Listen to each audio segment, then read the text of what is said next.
exposed a full list of Klaus Schwab's next generation of World Economic Forum WEF Young Global Leaders. Klaus Schwab's World Economic Forum, we know him from the Great Reset ideas. While the forum's goals extend far beyond remaking the economy, they want to physically remake us and future generations and our children's children.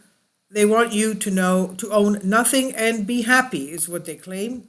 WEF has been controlling the globalist elite for longer than any of us realize.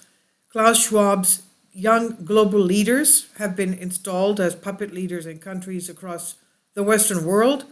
Radical leftist luminaries such as Justin Trudeau in Canada, Emmanuel Macron in France, who has just won the elections against Le Pen, and Jacinda Ardern in New Zealand, as well as billionaire Bill Gates and Jeff Bezos, are the most egregious examples of his young global leaders list. Now we have a full list of WEF's future global leaders. You'd be wise to save this list for future reference to compare as to what happens.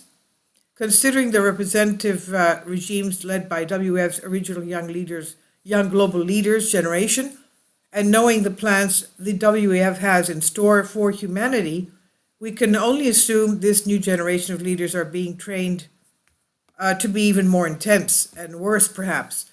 Klaus Schwab's Young Global Leaders class of 2021 include the Lieutenant Governor State of Michigan, a Senior Vice President at Uber,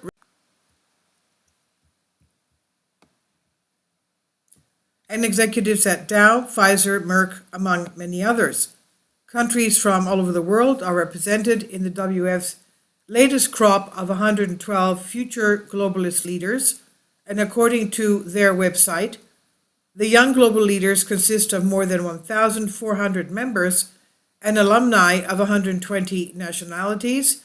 The individuals are trained to be aligned with the World Economic Forum's mission to, quote, drive public-private cooperation in the global public interest, end quote.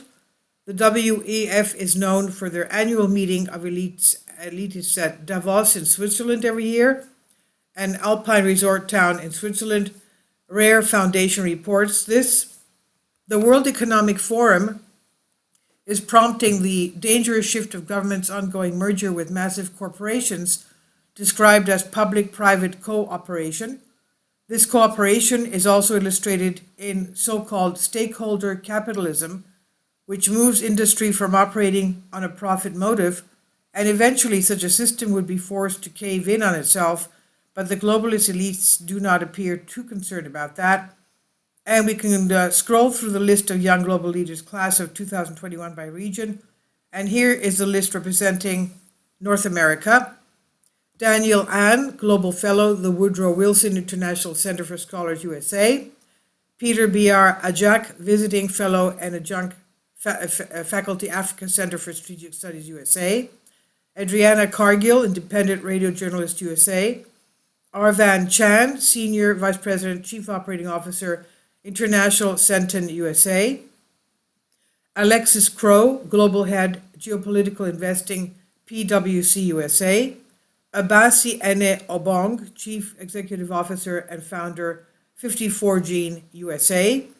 Jocelyn Formsa, Executive Director, National Association of Friendship Centers in Canada. Garland Gilchrist II, Lieutenant Governor, State of Michigan, USA. Pierre Dimitri Gore-Cotti, Senior Vice President, Delivery, Uber Technologies, USA. Megan Greenfield, Partner, McKinsey & Company, USA.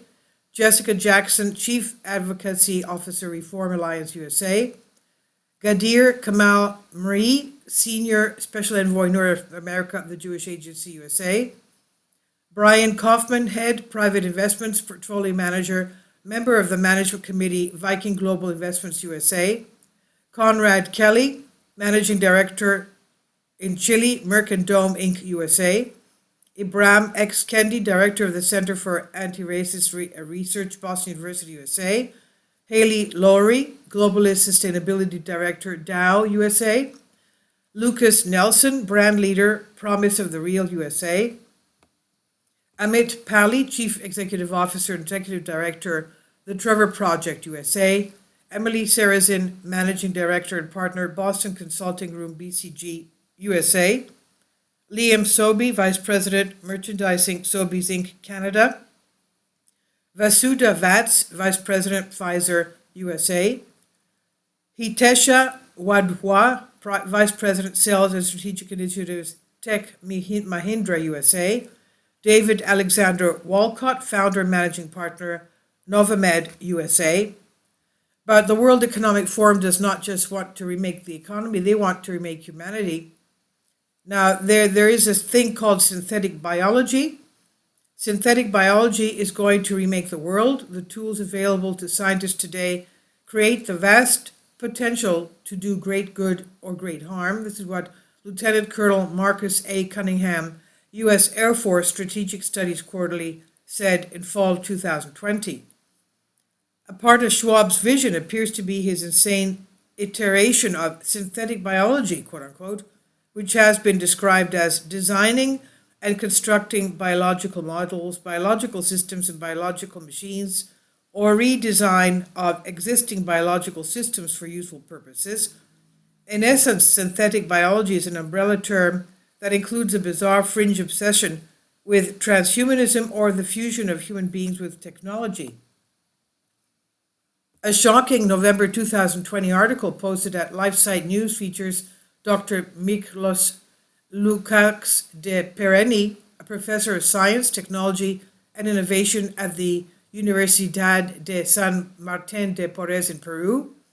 The professor was quoted as explaining that the fourth industrial revolution, quote, is nothing other than the implementation of transhumanism on a global level, end quote. Indeed, in 2016, Schwab stated that this fourth industrial revolution will lead to a fusion of our physical, digital, and biological identities. Schwab's vision is so outrageous that he should obviously be dismissed outright as a kook, but instead the self-proclaimed global elites eagerly attend Schwab's conferences and sign up to be young global leaders. So if the fourth industrial revolution is Klaus Schwab's vision to remake global humanity and the economy, then the launch pad is the Great Reset. The vehicle for this could be the new health obligatory systems looking to be implemented by the World Health Organization. If you see the video before this one, they're going to vote on that, and loss of sovereignty because of that. So please leave your comments about this. Thank you for your support. This is by Baxter Dimitri on News Punch. Finally, support my Patreon account. The daily posts are 5 videos daily, and they are totally different from what I have on my YouTube channel. Thank you so much for your support and that you find all my content so interesting. You'll find the Patreon account details in the description box below.